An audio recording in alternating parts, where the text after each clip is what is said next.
Up to 80% of Black women will develop uterine fibroids by the age of 50. Black women are diagnosed with fibroids roughly 3 times more frequently, experience them earlier in life, and tend to have larger, more numerous fibroids with more severe symptoms. Black women are about 3 times more likely to be diagnosed with fibroids than white women. I decided that I wanted to talk about fibroids and the effect that it's having on Black women. 80% is high, super high. And now we're led to believe that this is just normal. Just because it's common now doesn't mean that it's normal. I'm Miss Flowers, a wellness strategist. As a wellness strategist, I guide clients in identifying and achieving their wellness goals through a one-on-one, client-centered approach. Alongside strategy, since I study herbalism as well, we add medicinal herbs into their protocol in order to support their total well-being. So the past couple of years, I've been studying herbalism, and within me studying herbalism, numerous women who have come to me with issues with their period. Their periods usually last a couple of days, and now it's lasting 7 to 8 days or even more than that. They've been diagnosed with fibroids. Some of them have had PCOS, and some of them have just come to me because they just feel like their period has been off and they just don't know what to do about it. In 2021, I decided that I was going to be a full-time caregiver to my mother.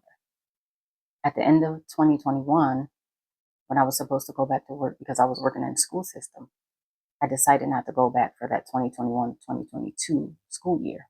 I noticed that I went on vacation for like a couple of days, 4 or 5 days. I came back and I noticed that my mother had declined.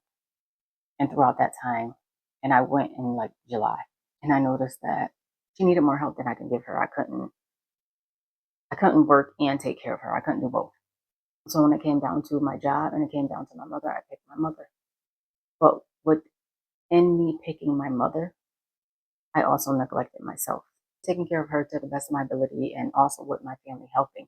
It was a lot of stress on my body. This is a new channel, so I am a plant-based eater, but you can eat bad plant-based as well. I wasn't eating the best, but I was also stressed out. Stress wreaks havoc on your body. You do not figure out a way to manage your stress, it will wreak havoc on your body. Fast forward to the beginning of 2022, she made it to April, the end of April. And then there were other things that were going on within my life. And it was too much stress. It was too much stress and I wasn't handling it correctly. And then I started to notice that my periods were getting heavier. Now I had went from when I first started dabbling in herbs, because I didn't know what I was doing. I was just doing stuff. When I first started dabbling in herbs, I had heavy periods. I was having stomach problems. I was sick all the time. There was just so much going on with my gut. And if you don't get your gut right, ain't nothing gonna be right. Eventually, I couldn't eat at all. My periods were about 7 days, heavy periods. They went down to 3 days, very light. So even with me playing around with the herbs and stuff like that, I was able to change my period from 7 days to 3 days. So right then I knew that medicinal herbs held power over traditional medicine for me. I cannot speak for anybody else. I am not a doctor. I'm not giving you medical advice. I'm saying what worked for me. So fast forward to after she passed, it was a very rough year, very rough year. Get to 2023, still a very rough year. I got into therapy, my naturopathic doctor. Just because I believe in herbalism doesn't mean that I don't believe in doctors. I think everything has its place. After talking to her, after having my blood work done with my naturopathic doctor, I started to get to work on things that I knew were going wrong. So finally, I don't know, it's a blur.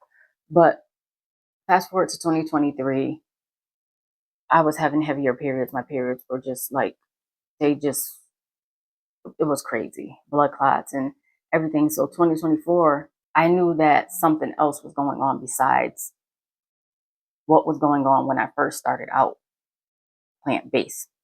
So finally, I go to OBGYN and I'm like, something's not right. I couldn't really pinpoint what was wrong. And I thought it was a fibroid. And on top of that, I knew if it was a fibroid, I knew that I had to use different herbs than I used the first time. Because your body does get used to things and stuff like that. But I knew that I had to use different things. I knew that I had to also learn how to regulate the stress in my life, because there was a lot of stressful things going on. There was a lot of stuff. It seemed like every month there was just something else. There was something else. So getting in therapy and meditating and reading and getting rid of some people, because you're going to have to get rid of some people, because some of you are stressed out because of other people. And that's not fair to you or your health. Once I went to the doctor, I was like, I know what to do now. I was feeling fibroid shrinking, and I know they say that that doesn't happen, but that's what happened to me. And fibroid shrinking, and I said, finally, I need to start talking to people about it, because at the end of the day, I know at least 4 to 5 women who are having issues with fibroids. They do not tell you that when you go have your surgery that they can come back. They don't tell you the reasons why they keep coming back. They don't want to do anything besides cut you open and do a hysterectomy. And a lot of women want to avoid that, but they don't know who to turn to. They don't know that there's other methods of getting better results than them cutting you open every couple of years. Even if you go to a naturopathic doctor and start changing the way you eat, because a lot of the stuff that we eat, it's producing estrogen dominance in your body, and nobody tells you anything about estrogen dominance. Really checking your hormones and telling you what's off and what's what. That's why I go to a naturopathic doctor, so I can get a full blood panel, because most of these doctors are not doing it, and they don't want to do it. They just want to cut you open. They don't want to tell you that sometimes fibroids are caused from a vitamin D deficiency. Melanated like me, y'all gotta stop hiding from the sun. And y'all need to supplement your vitamin D, especially if you live somewhere where it's cold most of the time. To supplement your vitamin D. Even if you do live somewhere sunny, you probably still need to supplement your vitamin D, because we're inside, we're in cars, we're not outside. And all this leads me to the workshop that I'm going to do on October 8th, 7 p.m. Eastern Standard Time. It's called The Cost of Doing It All, A Woman's Guide to Reclaiming Her Body. It's time for you to reclaim your body. It's time for you to, because some of you, the spirit will tell you certain things not to do and you still do it. And it's hazardous to your health. And you need to start listening to the spirit when it comes to your body. If you feel like something's off, then you need to not do it. No matter who it is, if you feel like it's off, don't do it. Once again, that's Wednesday, October 8th, 7 p.m. Eastern Standard Time. The link will be in the comments or the bio, depending on where you're watching this at. And I will talk to you guys soon.